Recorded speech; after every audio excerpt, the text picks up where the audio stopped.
अस्सलाम वालेकुम नाज़रीन, आप देख रहे हैं न्यूज़ टॉक। मैं हूं यशवीन जमाल। कौमी असेंबली के बाद सेनेट में भी तहरीक इंसाफ के हिमायत याफ्ता रुकन सेनेटर अलामा राजा नासिर अब्बास की बतौर ऑपोजिशन लीडर तैनाती का अमल मुकम्मल हो गया है। कौमी असेंबली में 5 माह बाद जबकि सेनेट में 6 माह बाद ऑपोजिशन लीडर की तकर्री की गई है और उन्हीं अफराद को ऑपोजिशन लीडर बनाया गया है जिनकी नामजदगी इमरान खान ने की थी। ऑपोजिशन लीडरान की तकर्री के बाद अब दोनों ईवान मुकम्मल हो चुके हैं। ऑपोजिशन लीडरान की तैनाती के बाद दोनों ईवानों का आज जो हमें माहौल नजर आया वो इंतहाई खुशगवार था, बहुत अच्छा था। हुकूमत और ऑपोजिशन बेंचेस की जानिब से एक दूसरे पर तनकीद के बजाय एक दूसरे से गिले शिकवे हमने देखा कि दूर किए गए, लेकिन इस अंदाज में किए गए जिससे दूसरे की दिल आजारी ना हो, बल्कि इस बात का खास ख्याल रखा गया कि अगर कोई बात दूसरे फरीक को नागवार लगती तो मुखालिफ रुकन अपने अल्फाज के चुनाव में बेहतरी लाता ताकि ईवान का माहौल खराब ना हो पाए। ना सिर्फ ईवान के अंदर बल्कि ईवान के बाहर भी सियासी माहौल को ठंडा रखने के लिए हुकूमत और ऑपोजिशन ने इस बात पर जोर दिया कि तमाम मसाइल चाहे सियासी हों, माशी या किसी भी किस्म के हों, उनका हल सिर्फ बातचीत में है और ये बातचीत किसी तीसरे फरीक के साथ नहीं बल्कि सियासी कुव्वतें आपस में बैठकर बातचीत करें। हम हमेशा से ये बात कहते आए हैं कि मुल्क में सियासी दर्जा हरारत में कमी लाने की जिम्मेदारी हुकूमत पर आयद होती है। दोनों फरीकैन में जो एक तलखी जिस नहज पर पहुंच चुकी है, अगर हुकूमत ने 6 माह कबल ये इकदाम उठाया होता तो यकीनन इसमें कमी वाक़ई हो चुकी होती। आज जिस मफाहिमती सफर के आगाज की हुकूमत और ऑपोजिशन एक दूसरे को तलकीन कर रहे हैं, 6 माह कबल उठाए गए हुकूमती इकदाम से कहीं का कहीं पहुंच चुका होता, लेकिन देर आए दुरुस्त आए। हुकूमती इकदाम को ऑपोजिशन की जानिब से भी भरपूर खैर सगाली के साथ खैर मकदम किया गया है। ऑपोजिशन लीडर कौमी असेंबली महमूद खान अचकज़ई ने अपनी पहली ही तकरीर में हुकूमती खदशे को एड्रेस करते हुए मुल्क में मुजाहिरों और अवामी तहरीकों के हवाले से जो बयान दिया है उसमें ऑपोजिशन की जमात तहरीक इंसाफ के लिए भी पैगाम है कि मौजूदा मुल्की मसाइल का हल सड़कों पर निकलने में नहीं है बल्कि मिल बैठकर बातचीत करने में है। बज़ाहिर दोनों ऑपोजिशन लीडरान हुकूमत और ऑपोजिशन के सबसे बड़ी जमात तहरीक इंसाफ के माबैन एक पुल का किरदार अदा करेंगे क्योंकि दोनों फरीकैन में एतमाद का शदीद फुकदान है। दोनों ऑपोजिशन लीडरान की जानिब से हुकूमत को मुफीद मशवरे भी दिए गए हैं कि जिन पर चलकर हुकूमत माहौल को मजीद ठंडा कर सकती है। ये सारे मामला जो डेडलॉक जिसकी हम बार बार बात करते हैं वो बेहतरी की तरफ जा सकता है। तो ये कुछ इश्यूज हैं, इन पर बात करेंगे कि फ्यूचर कोर्स ऑफ एक्शन क्या हो सकता है। आज अगर एक अच्छा आगाज हुआ है तो उसके बाद हमें प्रोग्राम में इन सभी इश्यूज पे बात करने के लिए ज्वाइन किया सीनियर रहनुमा पाकिस्तान तहरीक इंसाफ के राना आतिफ साहब ने। बहुत शुक्रिया सर आपका, आपने प्रोग्राम में वक्त दिया। सीनियर रहनुमा पाकिस्तान मुस्लिम लीग नवाज के डॉक्टर जुल्फिकार भट्टी साहब मौजूद हैं। बहुत शुक्रिया सर आपका भी, आपके वक्त के लिए। सर एक अच्छा स्टेप और एक अच्छा माहौल, जैसे मैंने अभी इब्तदाई में भी डॉक्टर साहब बात की है कि हमें आज ईवानों में, दोनों ईवानों में जो है वो देखने को मिला। खुशाइन बात है, उसको हम अप्रिशिएट कर रहे हैं, लेकिन सर फिर भी तनकीद करने वाले ये जरूर कह रहे हैं कि हुकूमत ने जो अच्छा काम करना होता है वो देर से क्यों करना होता है इतने डेडलॉक के बाद। एक तो ये कि आज हमने अच्छा काम देखा, आप लोगों को कोई रिग्रेट है उस डिले के ऊपर? दूसरा ये कि ये जो एक अच्छा माहौल था, क्या तवक्को रखें कि अब जारी रहेगा? देखिए, आपने पहले यूसुफ ये कहा है कि ये शायद डिले हमारी तरफ से था। ये डिले हमारी तरफ से नहीं था, ये लोग ही कोर्ट में गए। और दूसरी बात ये है कि जब ये हुकूमत में थे पीटीआई वाले, तो आपको याद है कि इसी leader of the opposition Mahmood Achakzai साहब के बारे में ये प्राइम मिनिस्टर इमरान खान साहब जो उस वक्त प्राइम मिनिस्टर थे वो क्या कहते थे। देखिए, वो मैं ये नहीं उनको याद करा रहा कि ये अच्छी बात है हमारा इत्तेफाक हुआ है। देखें, कुछ रवैये पीटीआई ने खुद बदले हैं और उनकी मेहरबानी, हम उनका शुक्रिया भी अदा करेंगे कि उन्हें हमने तो देखें जैसे पाकिस्तान पीपल्स पार्टी और नून लीग का 90 की दहाई में एक पीक पे आपस में कन्फ्लिक्ट था और हम एक दूसरे के खिलाफ क्या कुछ हमने नहीं कहा, तो हमने अपने उसके बाद हमने उन चीजों को रियलाइज करके मिसाक जमहूरियत की थी।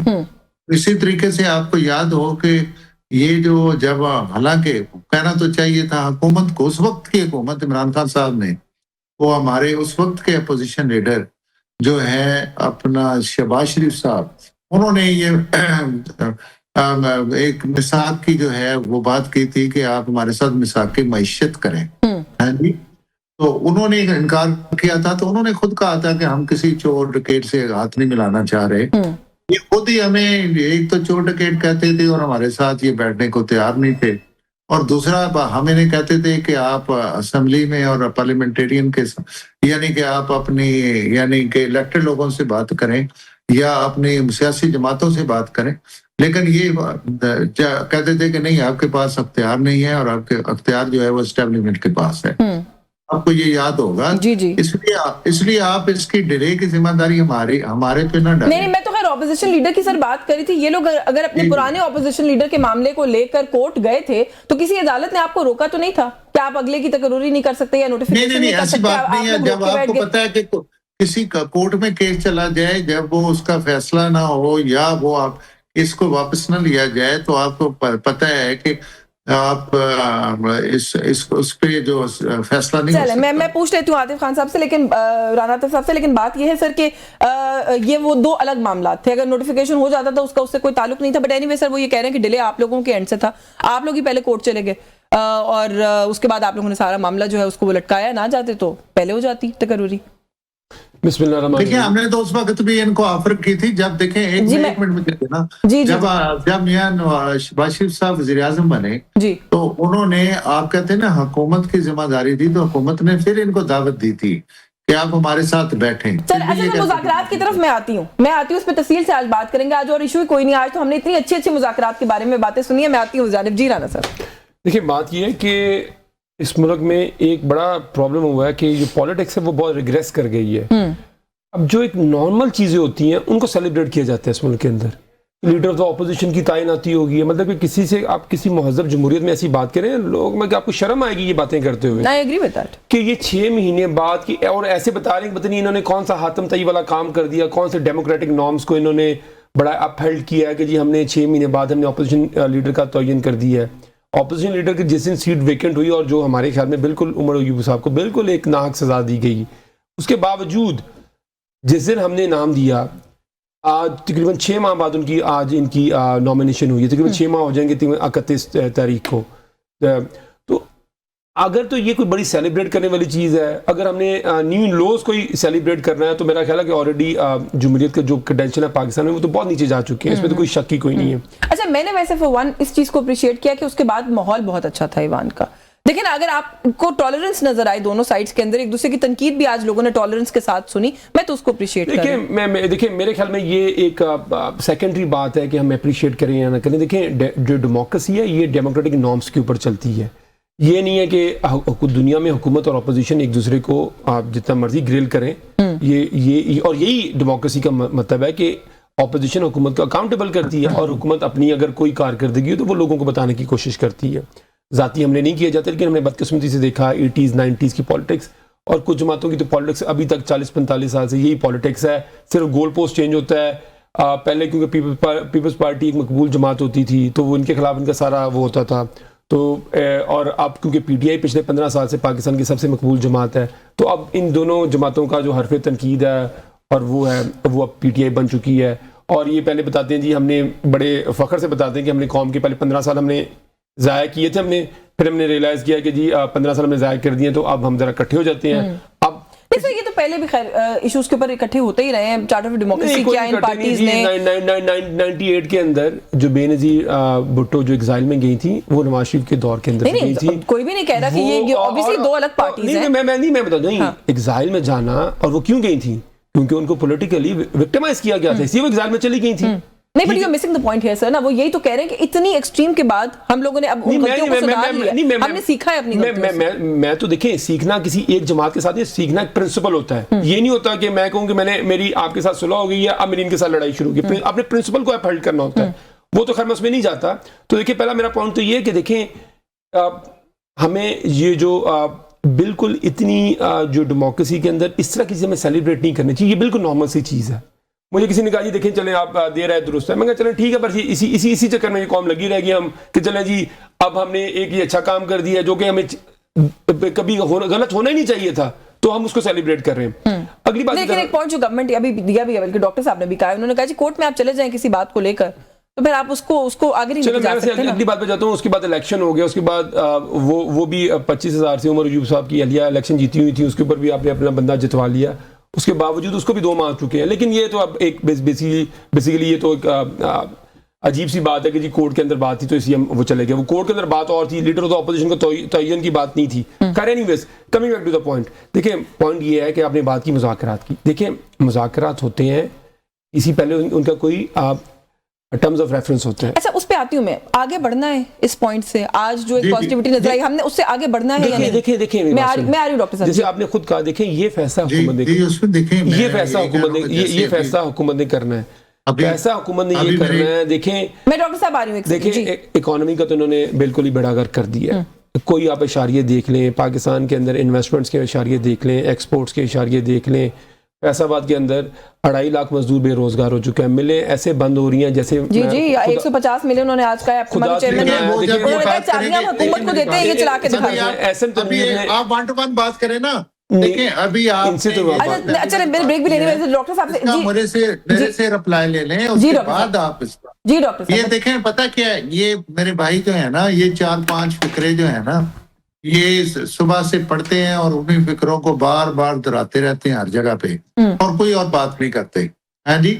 अब देखें, इनको ये भी मसला हो रहा है कि अगर आपने ये अप्रिशिएट किया है, और ये होना भी चाहिए कि हम तो खुश हैं कि चलो ये ऐवान का माहौल ठीक हुआ, ये आते थे, ये आते ही अभी तक तलावत भी हो मेरे ख्याल में मुश्किल करने देते थे। तो ये जो गवर्नमेंट के टैक्सेस का या आवाम के टैक्सेस के जो ये अपनी सैलरीज लेते थे, ये देखें वहाँ कमेटियों में नहीं जाते थे, असेंबली में नहीं जाते थे, वहाँ जाके अपनी हल्लड़बाजी करते थे लोगों के। देखें वक्फा सवालात जो होता था वो देखें एक अपोजिशन को मिलता है या हुकूमत के दूसरे मेंबर्स को भी, कि वो महकमों के ऊपर ओवरसाइट है, कमेटियों की ओवरसाइट है।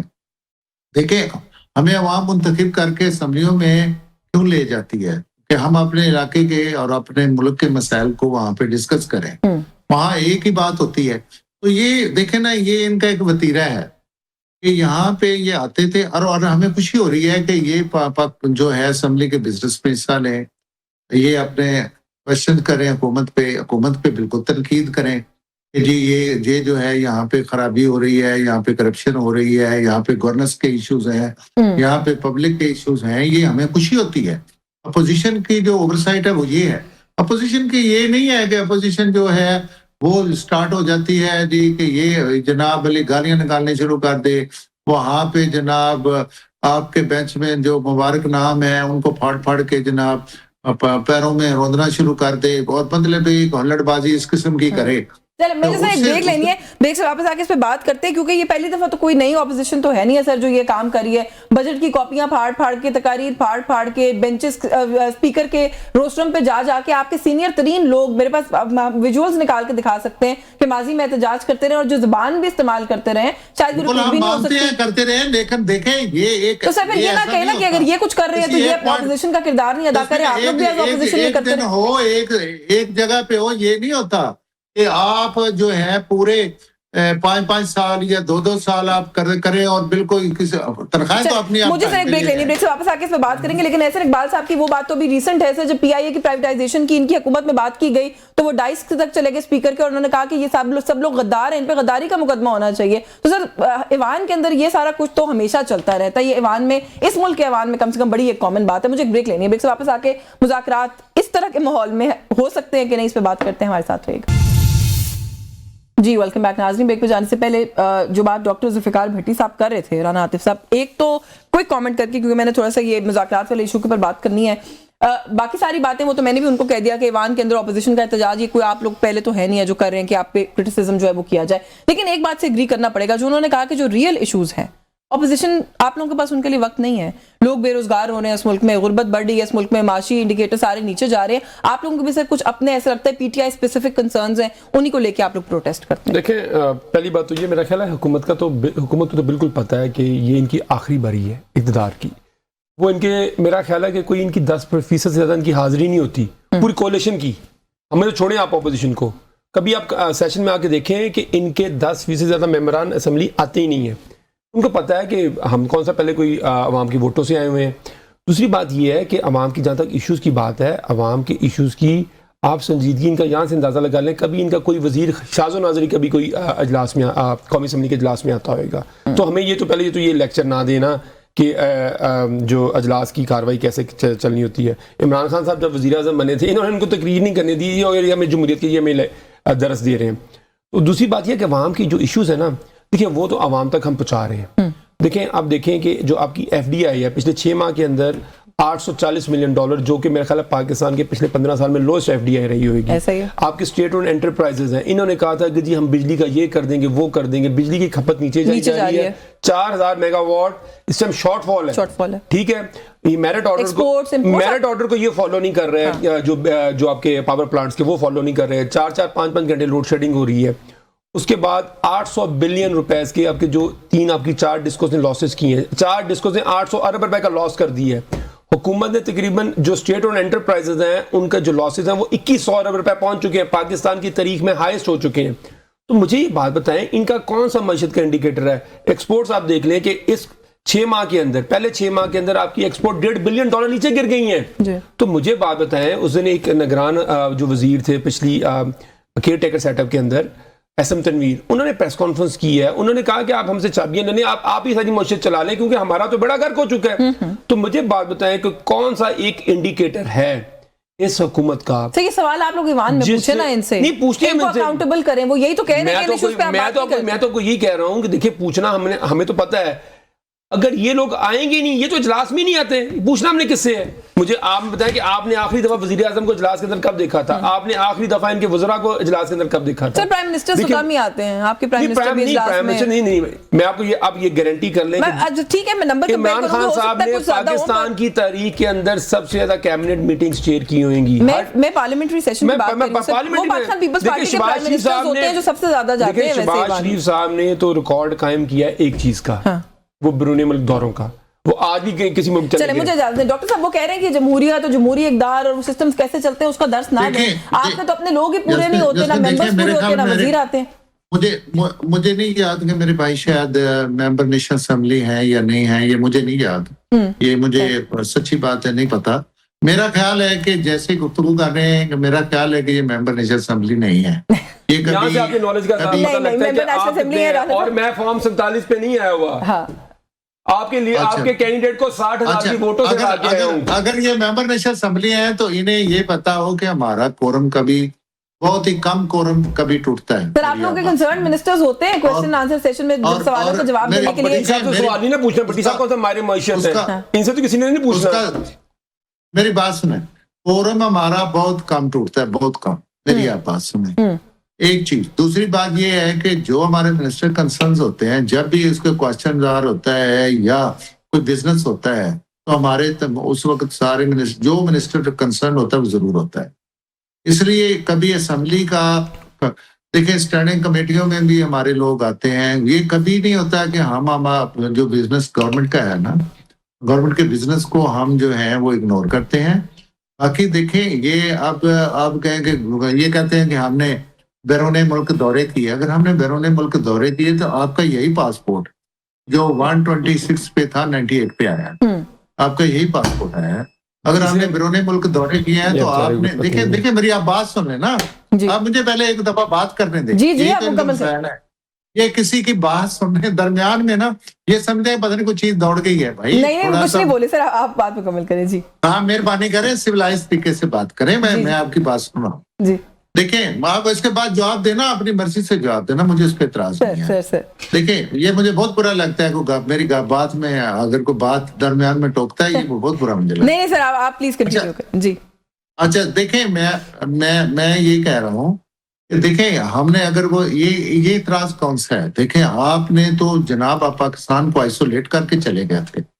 आप अगर ये कहते हैं कि हमारी कारकर्दगी नहीं है, आप देखें 2013 में जब हमारी हुकूमत आई तो कितना एनर्जी क्राइसिस था, एक घंटे बाद लोड शेडिंग होती थी। आपको याद हो कि दहशतगर्दी का क्या हाल था, आपको पता है महंगाई का क्या हाल होता है। जब सारी चीजें अभी भी हैं वैसे, लोड शेडिंग सर्दी में भी हो रही है। नहीं, एक मिनट मैडम, मेरी बात सुनिए, मैं आप उसी साइड पे आ रहा हूँ ना। जब हम 2013 में आए तो 2018 तक हमने इन मामलात को, हालांकि बावजूद इसके कि ये तो 2014 में यहाँ पे धरना देने आ गए थे, एक साल भी इन्होंने मुझे हमें नहीं दिया था। ये किसी के इशारे पे वहां पे बैठ गए, ये इन्होंने जनाब असेंबली पे हमला कर दिया, रेडियो अपना टीवी स्टेशनों पे हमले कर दिए। इन्होंने वहां पे क्या क्या आपको पता ही है, सारा जो हालात इन्होंने डी चौक में किए थे। ये तो उसी वक्त हुकूमत को एक डिस्टेबलाइज करने चल पड़े थे। लेकिन इसके बावजूद इन्होंने यहाँ पे गैर मुल्की दौरों पे इन्होंने सिविल नाफरमानी की बात की, इन्होंने IMF से बात की, हाँ। इन्होंने जनाब हमारे जो रेमिटेंसेस थे उनको रोकने की बात की। इसके बावजूद अल्लाह ताला के फजलो करम से ये मुल्क चलता रहा। इनके तो लीडर ऑफ द अपोजिशन ने असेंबली में खड़े होकर कहा था कि जनाब हमारे पास तो गोलों के पैसे नहीं है, हम क्या जंग लड़ेंगे। ये उमर अयूब साहब जो ये कह रहे हैं जनाब, तो उसके बावजूद अल्लाह ताला ने पॉइंट क्या है, आप क्या कहना चाह रहे हैं? अगर जी मैं ये कहना चाह रहा हूँ, मेरी बात सुने। ये कह रहे हैं ना कि हमारी कारकर्दगी नहीं है। हाँ। देखिए कारकर्दगी हमारी कैसे नहीं है, मुझे आप बताएं। वो तो देखिए पाकिस्तान में माशाल्लाह अभी आप देखिए माशी मसाइल हमें हैं, बिल्कुल हैं। ये मैं कहता हूँ हम 2013 से 18 हम तो सारी चीजें हल करके गए थे। आपने ये हुकूमत को डिस्टेबलाइज करके इसका बेड़ा गर्क करके आपने इनका टेन्योर पूरा नहीं होने दिया सर। आप लोग वोट ऑफ नो कॉन्फिडेंस ले आए, उसके बाद आपने हुकूमत की। अब दोबारा आप हुकूमत में भूल जाएं इनके दौर को हम संभाल रहे हैं मैडम, अभी उसी गंद को हम संभाल रहे हैं और वो गंद अभी तक हमारे घाटे पड़ा हुआ है। चले मैं इस बात करती हूँ राणा साहब से, वैसे ये पूछ लो क्योंकि ये वैसे जब हम टॉक शोज पे सर ये बात करते हैं ना, तो हमें ऐसा लगता है कि मुज़ाकरात आप लोगों का साथ में मिलकर चलना बिल्कुल इम्पॉसिबल है। लेकिन सर आज राणा सनाउल्लाह साहब ने एक बात की है, उन्होंने कहा 2018 को अगर हम याद करना नहीं बंद करेंगे और 2024 के बारे में आप बात नहीं करना बंद करेंगे तो ये मामला हल नहीं होंगे। शफाफ इलेक्शन का भी जो मामला है वो भी तभी हल होगा जब आप हमारे साथ बैठेंगे। देखिए दो बातें हैं। पहली बात तो मैं अपनी गलती एडमिट करता हूँ। भट्टी साहब कौन सा माहिर मईशत है, इनको तो मईशत को कुछ भी नहीं पता होगा बेचारों को। तो वैसे मैं अपनी गलती एडमिट करता हूँ। वो तो किसी जिस बंदे को इकोनॉमिक्स की समझ होगी वो तो बताएगा। ये तो एक रट्टी रटाई बातें हैं, वो नहीं डॉक्टर साहब की अच्छी अंडरस्टैंडिंग है, लेकिन वो आके टीवी पे कर देते हैं। लेकिन मैं आपको बता दूं, देखिए मईशत का तो इस पे तो कोई डिबेट ही कोई नहीं है, फ्रैंकली स्पीकिंग। अब मुझे बातें कर मैं यहाँ चाहूँ तो पूरा आधा प्रोग्राम इसमें चला जाएगा। पिछले 4 सालों से आपकी जो एवरेज मईशत की जो ग्रोथ है वो 1.5% से ऊपर नहीं गई आपकी, ठीक है। ये 4 साल हो चुके हैं इनको 4000 साल भी आप दे देंगे ना, मैं आपको गारंटी करता हूँ ये यही बातें कर रहे होंगे। अगर इनको 4000 साल भी हुकूमत मिलेगी तो ये कहेंगे कि इंशाल्लाह ताला देखेंगे हम कोशिश कर रहे हैं। वो 2018 में जी हमें हुकूमत, अगर इनको चाहिए कि इनको कोई 40 इलेक्शन दिए जाए, इनको 50 साल इनको कोई तजर्बा दिया इनको दिया जाए, फिर ये जाके कोई फिर भी शायद फिर भी इनकी गुफ्तगू यही होगी। अगली बात चले जाए जो आपने बात की कि जी कि 2018 को हम भूल जाएं। उन्होंने कहा कि अगर हम फंसे रहेंगे पास्ट में ना, कि अगर हम तनकीद करते रहेंगे 2018 तो ये करते रहेंगे 24 मैं आपकी बात को आगे ले लेता हूँ, चलो छोड़ दीजिए। आगे बढ़ने का तरीका क्या है? लेकिन सियासत है ना, अगर आप समझते हैं कि आप एक गर्दाब में फंस चुके हैं और आप देख रहे हैं कि 4 साल से आपके मुल्क में पॉलिटिकल स्टेबिलिटी नहीं सकी, ठीक है। उसकी वजह यह है कि पॉलिटिकल स्टेबिलिटी तब आती है कि जब आप इतनी बड़ी जमात को, अगर आप ये कहें कि आप इस जमात को आप नुकरे लगा देंगे, आप अवामी मैंडेट को रोन देंगे, उसके बाद अगर आप ये उम्मीद करेंगे कि कोई मिरेकल हो जाएगा, इकोनॉमिक मिरेकल हो जाएगा या कोई मुल्क में कोई इन्वेस्टमेंट आ जाएगी, तो ये नहीं होएगा। और हम देख रहे हैं कि हर साल एक नई लोगों को ये कोई कहानी सुनाते हैं, लेकिन वो फिर उसके बाद फिर उस कहानी से फिर ये आगे पीछे हो जाती है। अगर आगे बढ़ना है आप बैठें, बात करें, बात किन इश्यूज पे करें। मैं आपको बताता हूँ किन इश्यूज पे बात करें। पहला इशू पे ये बात करें कि आप जो इमरान खान के ऊपर जो जाली मुकदमात हैं वो आप तो फिर ये स्टार्टिंग पॉइंट ना हुआ ना? नहीं, बोन ऑफ कंटेंशन क्या है? मेरी बात सुनो, बोन ऑफ कंटेंशन क्या है? देखिए 2-3 चीजें बोन ऑफ कंटेंशन है, और तो क्या बोन ऑफ कंटेंशन क्या है? इनकी अपनी पॉलिटिक्स, हमारी अपनी पॉलिटिक्स है। हम ये तो नहीं कह रहे कि ये आप हमें इख्तियार दे दें, हम कह रहे हैं ये कह रहे हैं नहीं आप हमने इख्तियार अपने पास रखना है। बोन ऑफ कंटेंशन क्या है? बोन ऑफ कंटेंशन 2 चीजें हैं। एक बोन ऑफ कंटेंशन ये है, जैसे हमने बात की कि 2024 का जो इलेक्शन है, जो तरीका कंट्रोवर्शियल, और उसका खान साहब के देखें, आपको पता है कि खान साहब की जो सॉलिटरी कन्फाइनमेंट है, यूनाइटेड नेशन के मैंडेला रूल्स हैं, ठीक है, आप उसकी भी वायलेशन कर रहे हैं कि आप किसी प्रिजनर को, और लेट मी फिनिश। देखिए जब तक आप सिर्फ बातों से कुछ नहीं होगा, देखिए बातों से आपने इस कौम के 70 साल जाया कर दिए हैं, ये जमातों ने 50 साल, यही बातों से लोगों के, आप कोई कंक्रीट स्टेप लें। कंक्रीट स्टेप ये है कि एक ब्रेक लेती हूँ, इस पे वापस आके बात करते हैं। लेकिन ये जो बात आप कर रहे हैं, अल्लामा राजा नासिर अब्बास साहब ने ये कहा है कि ये जो रिहाई वाली बात है इसको फिलहाल छोड़ दें, मुकदमे लगने देंगे, जाली मुकदमात है खुद ही खत्म हो जाएंगे। हम तो ये कह रहे हैं अदर इश्यूज पे बात करें। आपने कहा ना ये मेजर बोन ऑफ कंटेंशन है। मेजर बोन ऑफ कंटेंशन तो ये है कि इसके लिए सबको पता है कि 11 माह 12 माह खान साहब की अपील ही नहीं लग रही। मुझे ब्रेक बात करते हैं कि कोई थोड़े बहुत कॉन्फिडेंस बिल्डिंग मेजर्स भी तो गवर्नमेंट को करने पड़ेंगे शायद, अगर मुज़ाकरात की मेज पर चाहते हैं कि सारी सियासी कुव्वतें आके बैठे। इस पे बात करते हैं इस ब्रेक के बाद। हमारे साथ रहेगा जी। वेलकम बैक नाज़रीन। ब्रेक पे जाने से पहले हम बात करें मुज़ाकरात हो सकते हैं कि नहीं हो सकते। कुछ गुफ्तगू अभी की है राना आतिफ साहब ने भी, और डॉक्टर साहब ब्रेक पे जाने से पहले हम बात करते हैं जो बात आज राना सनाउल्लाह साहब ने की है। वो ये कहते हैं जी कि अगर 2018 की आप बात करते रहेंगे तो हम नहीं मानेंगे, 2024 आप हमसे नहीं मनवा सकेंगे, तो ये दोनों चीजें जो है इनको भूल जाना चाहिए, हमें आगे बढ़ने की जरूरत है। सर आपके बहुत से और साथी, आपकी जमात के और बहुत सारे वुजरा, सर आप लोग तो अभी 2000 के वो जो 14 का धरना है उसी से सर बाहर नहीं निकल रहे। राणा साहब कह रहे हैं कि रीसेंट पास की चीजें जो है उनको भी छोड़ दें। आपको नहीं लगता कि सर आप लोगों को अब माहौल बनाने की जरूरत है? हम तो देखें मैडम, ये छोड़ने को तैयार हैं। हमने तो इसीलिए बार बार देखें प्राइम मिनिस्टर साहब ने और स्पीकर साहब ने, हम सब ने इनको हमेशा ये दावत दी कि आप बैठे असेंबलियों के, आप जो है सेशन में आया करें, आप यहाँ पे इसके बिजनेस में हिस्सा लें, आप कमेटियों में आए। ये कमेटियों से बाहर फिर रहे हैं, तनख्वाहें ले रहे हैं और अपना कमेटियों से बाहर लॉजेस भी एंजॉय कर रहे हैं, और जो चेयरमैन इनके हैं वो अपनी गाड़ियां भी एंजॉय कर रहे हैं। आप लोग मंजूरी नहीं करते तो तनख्वाह तो फिर लेनी है ना। नहीं, मैं वैसे बात कर रहा हूँ। देखें, अगर आप देखें जिस काम के लिए आप पैसे लेते हैं वो काम तो करना चाहिए कि नहीं करना चाहिए, आप मुझे ये बता दें। आप मैडम देखें ना, आप अगर एक इदारे से वाबस्ता हैं तो आप वो प्रोग्राम भी ना करें और इदारे को हर महीने कहें कि मुझे तनख्वाह दे, तो ये कितनी अच्छी बात है। भट्टी साहब, आप मुज़ाकरात वैसे नहीं करवाना चाहते, आप नहीं चाहते पीटीआई के साथ आप जो है किसी भी तरफ से गिव इन नहीं कर रहे, आप नहीं चाहते मुज़ाकरात हो पाकिस्तान। नहीं, हम तो चाह रहे हैं, मेरी बात सुने ना, हम ये चाहते हैं कि ये आए, बिस्मिल्लाह करें। देखिए, ये मुल्क चलना ऐसे ही है कि जब आप आपस में देखिए, तनकीद करना, मैंने पहले कहा, इनका हक है, और गवर्नेंस पे करना, करप्शन पे करना, हमारी कोताहियों पे हुकूमत के करना, ये इनका हक है। और उसकी तजावीज देना, कमेटियों में भी यही होता है कि आप बड़ी खुल के वहां कोई नहीं होता कि ये अपोजिशन में बंदा बैठा है या हुकूमत में बैठा है, उसको पूरा राइट होता है। सर, हम एक्सपेक्ट करें कि आप लोगों की तरफ से बाकायदा मुज़ाकराती कमेटी का ऐलान किया जाएगा। आप लेजिस्लेशन में हिस्सा लें, सब कुछ करें। हाँ। अगर आप कुछ करेंगे तो तभी है ना, जब आप अच्छा चले, मैं आपकी जानिब आती हूं, मैं आपकी जानिब राणा साहब कुछ ऐड करना चाह रहे हैं। देखिए, ये भट्टी साहब जैसे पंचायती होते हैं ना, ये लड़ाई का मसाल करने में और लड़ाई करा देते हैं। डॉक्टर साहब, मैंने भी इसीलिए कहा डॉक्टर साहब को कि ये चाहते नहीं है कि मुज़ाकरात ये इस तरह का। दूसरे लोगों ने तनख्वाहों की बात की है सर, चले 2 दफा की है। चले देखिए, हमें लोगों ने तो इलेक्ट किया हुआ है, इन्होंने तो विदाउट इलेक्शन जीते हुए तनख्वाही ली जा रही है। तो ये तो इनकी बात पे ऐसी है, ये तो इलेक्शन जीते बगैर ही 20-25-50 लाख तो आप वोटों से हार के तनख्वाही ली जा रही है। बड़ा स्मार्ट कमबैक है वैसे राणा साहब का। तो इसलिए भट्टी साहब, मैं वैसे कहूंगा कि भट्टी साहब जैसे अगर हुकूमत के पास इस तरह की मुशीर है या इस तरह की पंचायती है ना, तो ये फिर मुज़ाकरात। अच्छा, मैं 2 बातें ना क्विकली आप दोनों से, आपकी अपनी पार्टी स्पेसिफिक है इसलिए पूछना चाहती हूँ। असद कैसर साहब ने कौमी असेंबली में गुफ्तगू करते हुए नेशनल एक्शन प्लान पर अमल दरामद की बात की है सर, उसके तहत या जो गाइडलाइंस या रूल्स वो सेट करता है उसको फॉलो करते हुए कोई ऑपरेशन की बात करें, आप लोग इनकार हो जाते हैं। उसके अंदर बहुत सारे और एलिमेंट्स ऐसे हैं जो कि बार बार हमें बताया जा रहा है कि केपीके की गवर्नमेंट उन पे कोऑपरेट नहीं करती है, फिर किस इंप्लीमेंटेशन की बात? नहीं, देखिए जहां तक देखिए, उन्होंने आज कैटेगरी कौमी असेंबली के अंदर खड़े होकर कहा कि हम चाहते हैं दहशतगर्दी का खात्मा हो, हम उसके खिलाफ हैं, लेकिन हम चाहते हैं कि नेशनल एक्शन प्लान जो 2014 में बना था उस पर मनोवन अमल हो, उसमें सूबे की हुकूमत को ऑन बोर्ड लिया जाए और उनके साथ बैठ के मामला तय किए जाए। देखें, पाकिस्तान में कोई जमात ऐसी नहीं है, स्पेशली पीडीआई, हम बिल्कुल चाहते हैं, हमारी सूबे में हुकूमत है, हम बिल्कुल चाहते हैं। देखिए स्ट्रैटेजी के ऊपर इख्तिलाफ हो सकता है, लेकिन वो भी हमने कहा कि नेशनल एक्शन प्लान को आप सामने रखें, उसको शेकबाज देखें और उस पर अमल करें, और अल्लाह खैर सलाह, इसमें तो कोई दो राय कोई नहीं है।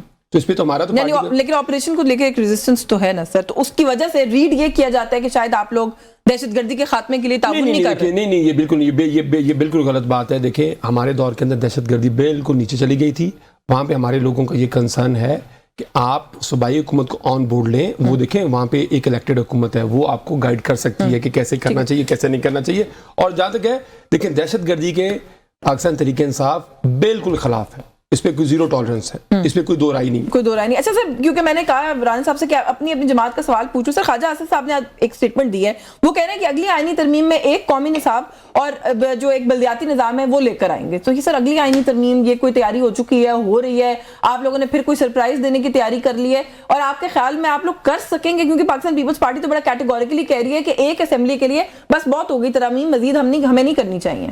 तरमीम नहीं ला रहे, खुदा न खास्ता, जो पाकिस्तान की सिक्योरिटी, पाकिस्तान का इस्तेकाम या नेशनलिज्म के खिलाफ हो, ऐसी कोई तरमीम नहीं ला रहे। देखें, जो लोगों के फायदे में, ये देखें, ये दोनों चीजें, जैसे कि खान साहब ने कहा, इसमें दोनों चीजें अच्छी हैं, कौन सी बुरी चीज है इसमें? चले मैं राना साहब से पूछती हूं इस पे इनकी क्या ओपिनियन है। कोई वोटर की एज लिमिट बढ़ाने की भी कोई चीज तजवीज ज़ेर गौर है?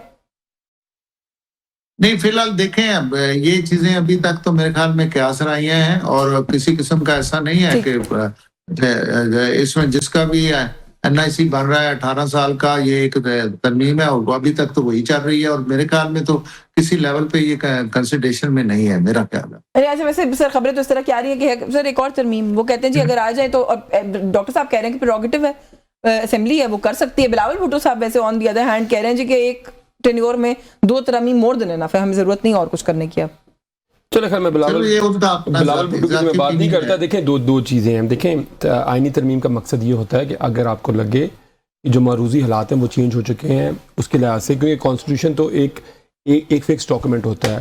देखिए अमेरिका के कॉन्स्टिट्यूशन के अंदर बिल ऑफ राइट्स के बाद टोटल अभी तक 11 अमेंडमेंट्स हुई हैं 250 साल में। द ओल्डेस्ट रिटन कॉन्स्टिट्यूशन है अमेरिका का। हमने माशाल्लाह तकरीबन 50 साल के अंदर ही तकरीबन हमने कोई ये 27 अमेंडमेंट की हुई हैं और 27 मेरे ख्याल और पाइपलाइन के अंदर हैं। देखें, और अमेंडमेंट का दूसरा मकसद होता है कि आपने एक कंसेंसस बिल्ड करना है। हमारे अमेंडमेंट के ऊपर तो मेरा ख्याल है कि 2 दिन डिबेट नहीं होती। नहीं, कोई अच्छी चीज हो तो वैसे हो भी जाए। अगेन नेशनल करिकुलम की बात है, बलदियाती निजाम की बात। 18वीं तरमीम विद ऑल इट्स लिमिटेशंस, जो भी लोगों को इसके मेरिट डीमेरिट्स जो भी हैं, उसके ऊपर 6 महीने जी जी बहुत ब्रेनस्टॉर्मिंग। देखिए ना, आप लोगों को देखें, आप मुझे बताएं कि पाकिस्तान में आप किसी बंदे से पूछ लें कि 26वीं तरमीम में क्या था, 27वीं तरमीम में क्या था, आदों को शायद नहीं। अच्छा, और एक से बड़ी साहब सुनने बात को, पूरी बात सुन लें। देखिए मेरी बात सुनें। जब भी तरमीम होती है वो अवाम के बेहतरीन मफाद के लिए होती है। हुकूमत अपने मफादात के लिए ये नहीं कोई तरमीम करती। जहाँ तक आपने बात की, अभी उनसे पूछा, आपने 25 साल के वोटिंग एज की बात कर रहे हैं। देखें, मेरा उनको मशवरा है, अगर ये 25 साल की करना चाह रहे हैं ना, ये 50 साल भी कर लेंगे ना तो फिर भी 2024 मुझे वैसे प्रोग्राम वाइंड अप करना है कि भट्टी साहब वन लाइनर कोई बात है कहनी है तो कह दें। अच्छा देखिए, मेरी बात सुने। पहली बात तो ये है कि ये अमेरिका की बात करते हैं तो अमेरिका के ईवान नुमाइंदगान जो है वो आपकी जुडिशली, जो हायर जुडिशली है, उसको वही जो है वो सिलेक्ट करती है या इलेक्ट करती है या नामजद करती है। इधर हमने तो वो भी काम नहीं किया, हमने जुडिशियल कमीशन के जिम्मे लगाया तो इन्होंने हमारे पे इल्जाम लगा दिया। सर आपने जो किया उसके ऊपर बड़ी कंट्रोवर्सी है। अमेरिका का प्रेसिडेंट जो है ट्रंप, वो आपको पता है कि रोजाना सुबह उठ के वो कैसे आर्डर जारी करता है। अगर राणा साहब का ये मूड है तो हम भी सुबह सर वक्त खत्म हो गया, वरना मैं इसमें जरूर बात करती, लेकिन राणा साहब ने इसका जवाब दे दिया। उन्होंने कहा वहां पे इलेक्शन भी फेयर होता है। हमारा सदर न्याय रोजाना एक एग्जीक्यूटिव ऑर्डर जारी कर दे तो अगर ये इजाजत दें तो हम भी ये काम करना चाहिए। चलिए वक्त खत्म हो गया, जरूर बात। आपका बहुत शुक्रिया डॉक्टर जुल्फिकार भट्टी साहब, आपने प्रोग्राम में वक्त दिया। राना आतिफ साहब बहुत शुक्रिया सर, आपने प्रोग्राम में वक्त दिया। न्यूज़ टॉक से आज के लिए बस यही कुछ, मुझे इजाजत दीजिए। अल्लाह हाफिज।